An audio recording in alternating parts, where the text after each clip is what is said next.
They told us, never go out after dark. At the time, I thought they meant the cold.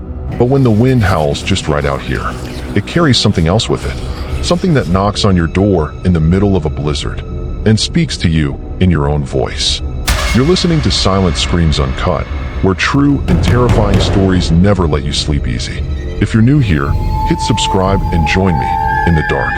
Now, let me tell you about the night the Wendigo found us.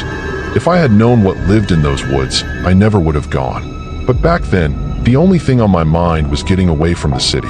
My friend Ryan had found this hidden gem cabin in northern Minnesota. No cell service, no neighbors, just endless pines and frozen lakes. The kind of place Instagram influencers pretend is relaxing, but where every shadow feels heavier than it should. The locals didn't make it easier. We stopped at a gas station on the way. The cashier, a woman in her 60s with eyes so pale they looked cloudy, scanned our stuff and said, "Don't go out after dark. The cold's not the only thing that'll get you." Ryan laughed it off, but she didn't smile. She didn't even blink, just repeated, "Not the only thing." By the time we reached the cabin, the sun was already low. The building leaned slightly, like it was trying to sink into the snow. Every window was clouded with frost from the inside. The door was unlocked. Inside smelled like wet wood and something else, sharp, metallic.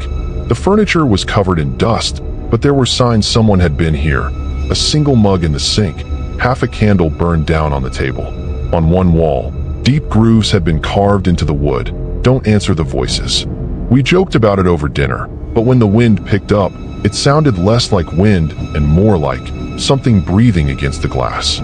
That night, I woke to a sound like fingernails on the window. Slow, deliberate. When I looked, there was nothing but the black tree-line. No footprints in the snow. No movement. I told myself it was a branch, but the nearest tree was 20 feet away. The storm hit on the second day. Not gentle snow. A suffocating white curtain that made it impossible to see 5 feet ahead. The wind howled so loud it seemed to come from inside the cabin. We were stuck. No cell service, no way to drive out. Around noon, Ryan swore he saw something moving between the trees. Said it was tall, skinny, too skinny. Mike said he was just seeing shapes in the snow. But that night, the knocking started.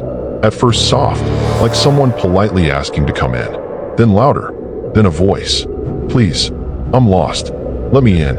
We froze. The voice came again, louder, closer, and then Ryan's voice joined it. But Ryan was sitting right next to me. At 3 in the morning, something heavy landed on the roof. The cabin shook. Snow slid off in heavy sheets. Then scratching, not on the windows this time. From above, long, dragging claws over the floorboards. Except we were under those floorboards. Mike aimed his flashlight at the ceiling, and in the narrow gap between boards, something looked back. Eyes like black pits. Skin gray-blue, stretched too thin over bone. Its head tilted too far to the side, like it was listening. And then, with a sickening crack, it smiled. The lantern died. In the dark, 3 different voices whispered our names, each one in our own voice. When the storm finally eased, we didn't wait. We grabbed what we could and ran into the whiteout. The cold burned my lungs. Every breath was knives. Behind us, something moved, slow at first, then faster. The snow around me shook as something huge landed just out of sight. Mike screamed. I turned and saw him dragged upward into the trees so fast I thought my brain was playing tricks on me. Branches swayed violently. Then silence. Ryan stopped. Said he could hear his mother calling from somewhere in the trees. I begged him not to listen. He smiled, not at me, and walked toward the sound until the white swallowed him. I hid under a fallen pine. My hands were so cold I couldn't feel them. And then it appeared. Tall, antlers twisted like dead roots. It crouched, sniffing the air. Its head turned all the way around. And in my own voice, it whispered, "Found you." When I blinked, it was gone. But the snow around me was shredded with claw marks. They say a Wendigo never stops hunting once it knows your name. It's been 6 years. I live in the city now. But every winter, when the wind howls down the alley, I swear I hear my own voice calling me back to the trees. Thanks for watching Silent Screams Uncut. If you survived this far, hit that subscribe button. And remember, some stories don't end when the video does.